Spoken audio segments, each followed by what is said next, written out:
Assalamualaikum warahmatullahi wabarakatuh. Perkenalkan, nama saya Cynthia Widyasari dengan NIM 210510039. Ingin menjawab beberapa pertanyaan UTS Hukum Perdata. Pertanyaan yang pertama adalah istilah dan pengertian hukum perdata. Istilah hukum perdata pertama kali diperkenalkan oleh Profesor Joyo Diguno sebagai terjemahan dari Google Reg. Sinonim hukum perdata adalah civil right dan private right. Di Inggris, hukum perdata dikenal dengan istilah civil law, yang berarti hukum yang mengatur tentang masalah-masalah yang berkaitan dengan hak-hak warga negara atau perseorangan. Jadi pengertian hukum perdata sendiri adalah hukum yang mengatur hubungan hukum antara orang yang satu dengan orang yang lain dalam masyarakat yang menitik beratkan pada kepentingan perseorangan. Pertanyaan yang kedua adalah subjek dan objek hukum perdata. Subjek hukum adalah segala sesuatu yang pada dasarnya memiliki hak dan kewajiban dalam lalu lintas hukum. Subjek hukum dibagi menjadi dua, yaitu yang pertama manusia atau naturally person, yaitu manusia sama dengan orang karena manusia memiliki hak-hak subjektif dan kewenangan hukum. Kewenangan dalam hal ini berarti kecakapan untuk menjadi subjek hukum, yaitu sebagai pendukung hak dan kewajiban. Yang kedua, badan hukum atau free person, yaitu badan hukum adalah kumpulan orang-orang yang mempunyai tujuan tertentu, harta kekayaan, serta hak dan kewajiban. Objek hukum perdata. Objek hukum adalah segala sesuatu yang berada di dalam pengaturan hukum dan dapat dimanfaatkan oleh subjek hukum berdasarkan hak dan kewajiban yang dimilikinya atas objek hukum yang bersangkutan. Pertanyaan yang ketiga yaitu asas konkordansi. Asas konkordansi adalah suatu asas yang melandasi diberlakukannya hukum Eropa atau hukum di negeri Belanda yang pada masa itu untuk diberlakukan juga kepada golongan Eropa yang ada di Hindia Belanda atau Indonesia pada saat itu. Contoh perundang-undangan yang diberlakukan atas asas konkordansi adalah Bulgarian White Book atau Kitab Undang-Undang Hukum Perdata dan White Book van Coppandel atau Kitab Undang-Undang Hukum Dagang. Pertanyaan yang keempat yaitu pluralisme hukum dan unifikasi hukum. Pluralisme hukum adalah didefinisikan sebagai situasi di mana terdapat dua atau lebih sistem hukum yang berada dalam satu kehidupan sosial. Pengertian pluralisme hukum senantiasa mengalami perkembangan dari masa ke masa, di mana ada koeksistensi dan interrelasi berbagai hukum seperti hukum adat, negara, agama, dan sebagainya. Pluralisme hukum di Indonesia ini berupa hukum keperdataan, hukum pidana, hukum adat, hukum tata negara, hukum administrasi negara, hukum internasional, serta hukum-hukum lainnya. Yang kedua, unifikasi hukum adalah penyatuan hukum yang berlaku secara nasional atau penyatuan pemberlakuan hukum secara nasional. Contoh unifikasi hukum yang ada di Indonesia adalah Undang-Undang Perkawinan.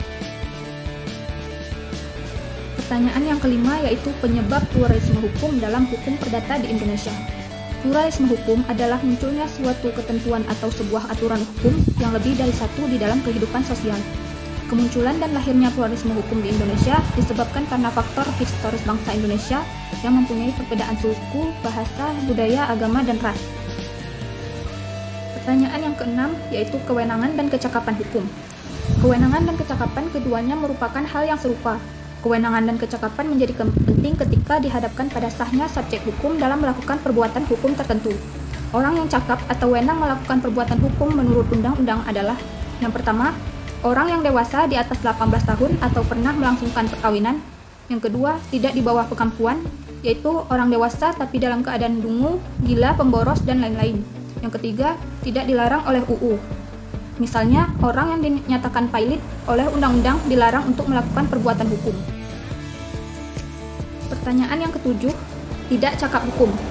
Menurut hukum, manusia pribadi atau naturally person merupakan hak dan kewajiban akan tetapi tidak selalu cakap hukum.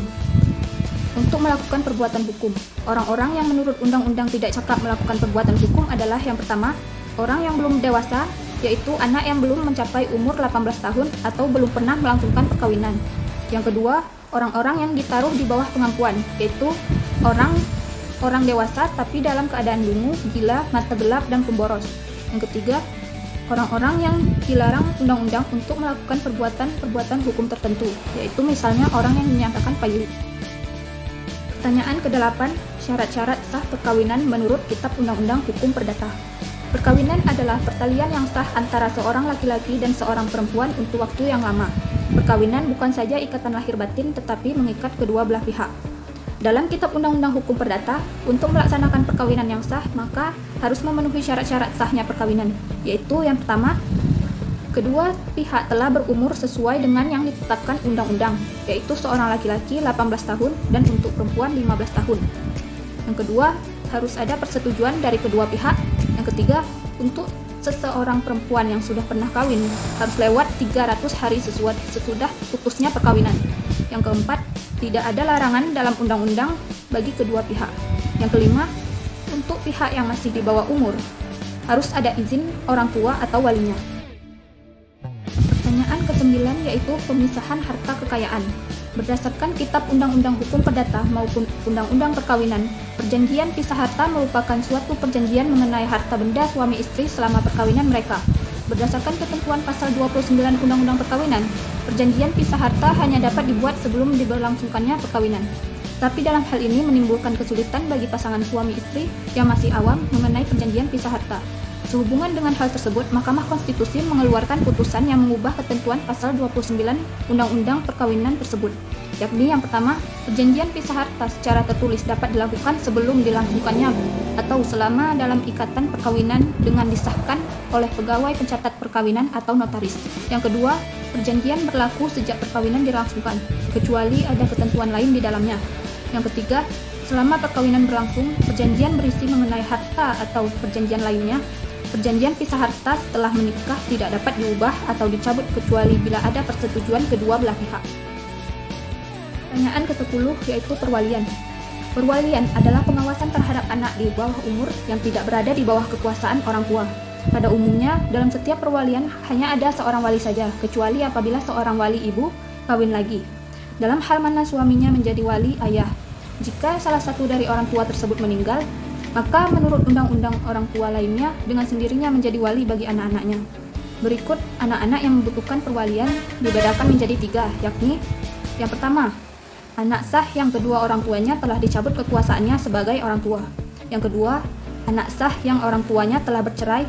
Yang ketiga, anak yang lahir di luar perkawinan.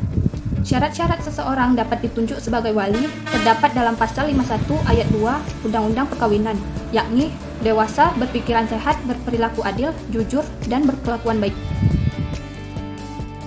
Pertanyaan ke-11 yaitu kuratele.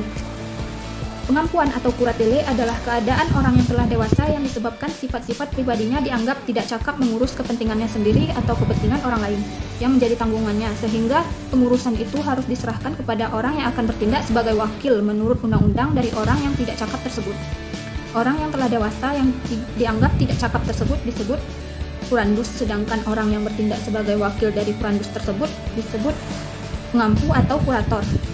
Berikut orang-orang yang ditempatkan di bawah pengampuan, yaitu yang pertama orang dungu, yang kedua orang sakit ingatan, yang ketiga orang boros. Demikianlah jawaban saya mengenai beberapa pertanyaan UTS Hukum Perdata. Mohon sekiranya Bapak dosen dapat memaklumi apabila jawaban saya kurang tepat. Dan semoga video saya dapat bermanfaat bagi orang banyak. Saya akhiri dengan wassalamualaikum warahmatullahi wabarakatuh.